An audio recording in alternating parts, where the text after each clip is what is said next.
and welcome to this week's episode of Coast News. And as always, we've got some amazing news from different theme parks, rides, attractions and events all over the world. So let's get straight into the news today. Our top story for tonight: Universal Orlando Resort have finally confirmed that Universal's Epic Universe will officially be opening to the public on the 22nd of May 2025. And finally, we finally have an opening date for what looks to be an absolutely world-class theme park destination. But if you know what I'm talking about, basically Universal's Epic Universe is a brand new theme park that's located at Universal Orlando Resort in Orlando, Florida. They're advertising it as the fourth theme park to open on the site. I mean, technically it's the third, with obviously they've got the actual Universal Studios theme park itself. They've got Islands of Adventure. They've got the water park, Volcano Bay, and now they're getting Epic Universe next year. And this park looks to be absolutely mind-blowing in terms of its themed attractions. Now, the actual park itself is split into, I believe, 5 different themed lands. There's the Celestial Park area, which is what you're going to enter the park through. That's sort of like I would say it's their sort of version of like Main Street style area, but it's so like very much different. It's sort of like a very sort of heavenly sort of angelic themed land. And that land will host a few attractions, but the main one being Stardust Racers, which is a pair of dueling Mack multi-launch coasters, which look, the layout of those looks absolutely wild. The ride has actually been testing for a few months now, and yeah, it all looks like it's going to be absolutely insane. As well as that, we've also got the other themed lands. We've got Super Nintendo World, Dark Universe, which is the first themed land in the world to be themed to Universal classic villains. We've got How to Train Your Dragon, Isle of Berk, and also the Wizarding World of Harry Potter, Ministry of Magic. All these lands look absolutely crazy. As well as that, it's also going to have an on-site hotel as well, called Helios, which is going to be located at the back of the park, and it looks absolutely huge. Honestly, this whole place looks fantastic. Everything about it looks perfect. Now, tickets did actually go on sale quite recently for opening day and for hotel bookings and things like that. And the queues just to get a ticket on the website were insane. Like, people spent many hours waiting so they could get a ticket for opening day. And it's actually wild how well this is going. It just shows like how many people are so hyped for this brand new theme park to open, and I wouldn't blame them, especially if they live in like the sort of Orlando area, if they live nearby to Universal. And it's going to be absolutely spectacular when Universal Epic Universe opens on the 22nd of May next year.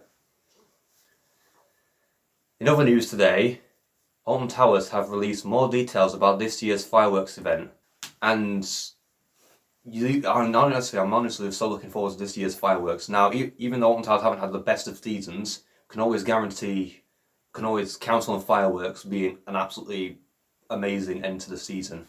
But if you don't talk about, basically, Alton Towers Fireworks is an annual event held at Alton Towers. It's usually only held for 3 nights a season. It's usually the last 3 days of the actual main operating season before the park technically closes for the year. It's usually sort of towards the beginning of November. Now, this year the fireworks are being held on the 8th, 9th and 10th of November. And we got new details released for it a few days ago, and it's actually quite interesting what they're going for in terms of like the story this year. Now, as we all know, Nemesis Reborn officially opened in March this year, and that was an absolutely huge day for them.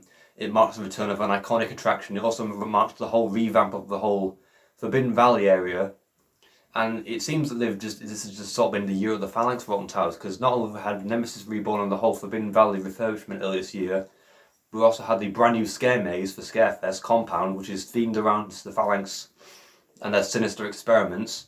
Plus, we're getting a brand new flat ride next year, which is rumoured to be a top spin attraction called Project Ocean. And it seems this year will actually be themed around the phalanx as well. They've actually put out some theming on the Tower Street lawns with like phalanx theming, saying you're invited to like the Phalanx Expo, because that's what the whole like sort of story of this year's fireworks is. You're being invited to the Phalanx Expo, which is going to be like what they're describing as an absolutely dazzling display of fireworks and various different lights and all sorts of amazing things. So this entire fireworks event this year is dedicated to Forbidden Valley, to Nemesis, to the Phalanx, to all of this that's been going on this whole year, which I think is actually pretty cool. It's something different than what we've had in previous years. I don't think we've ever had a fireworks event that's themed to like one specific attraction at the park. I know last year it was themed to like the different themed lands in Alton Towers, and things like that. We had various segments to do with like Mutiny Bay, Katanga Canyon, Gloomy Woodward, like the Cursed Old Manor, and it was really cool. But the fact that we're now getting a fireworks event themed around the Phalanx and Forbidden Valley and Nemesis, that is going to be so cool. But there's also sparked rumours that on the final day of the event, on the 10th of November, there could be an announcement regarding Project Ocean. So on the 10th of November, could we potentially be getting an official confirmed name for Project Ocean? Like, it could be, well, I don't know, we'll have to wait and see. Also in the news today, construction has finally begun on the brand new Therme Manchester water park. And I'm actually surprised that this whole project is still going on. I didn't even think it was going to happen anymore because of the lack of progress going on the whole site. But if you know what I'm talking about, basically Therme Manchester is a brand new, huge water park. They're describing it as a water park resort that's being built in Manchester in the UK. It's actually being built right next door to the Trafford Centre shopping centre, located just outside the actual centre of Manchester itself. Now, this whole project it was announced a few years ago, like sort of towards the start of COVID, or maybe even before that. It's going on the former site of the Event City arena, which used to be like sort of an events venue where they held various different events and indoor fun fairs and things like that. It was first announced back then, and it was scheduled to open in 2025. So if everything went to plan, it was supposed to open next year. But then, literally just not a lot happened. In fact, hardly anything happened for like these past sort of few years. I think it's mainly because there were loads of like issues with like the local council and all the approval for the actual project itself.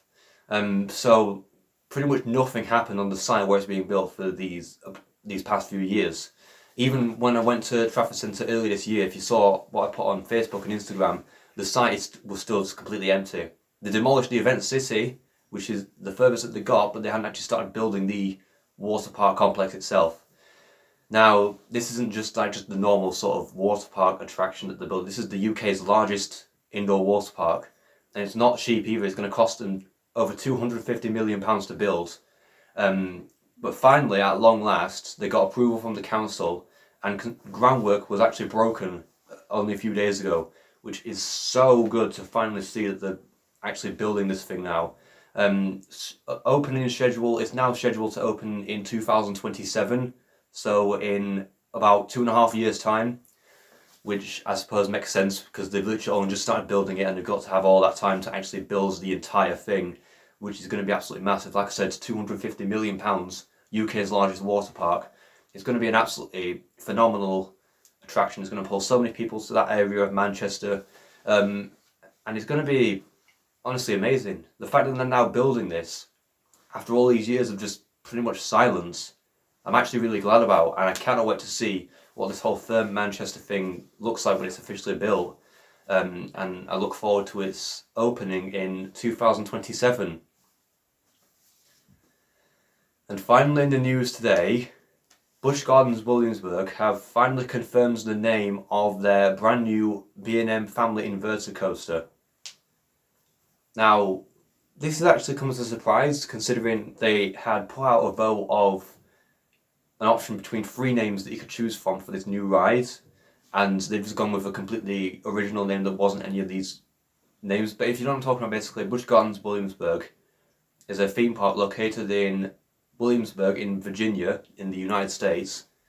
It's one of the most popular theme parks owned by United Parks and Resorts, formerly known as the SeaWorld Entertainment Company. And it's home to many different iconic attractions and roller coasters such as Griffon, Pantheon, the Bolton, Loch Ness Monster, which is one of the most iconic roller coasters on the planet. And they've been investing in so many different attractions over these past few years. Obviously, a couple of years ago they opened Pantheon, which apparently is a world-class Intamin Blitz coaster. And last year they opened Dark Coaster, which I've heard is a decent little family coaster. And now next year they're opening a brand new B&M Family Inverted Coaster, called Big Bad Wolf: The Wolf's Revenge. And it was originally said that it wasn't going to have this sort of name. Like, when they first announced it, they gave people, the public, the option to vote between 3 other names. And literally a lot of people online just kept saying, just name it Big Bad Wolf or something like that. Because if you don't know about a Big Bad Wolf, it was a aerodynamics suspender coaster that operated at the park for many, many years. The attraction originally opened in 1984 and it closed in 2009.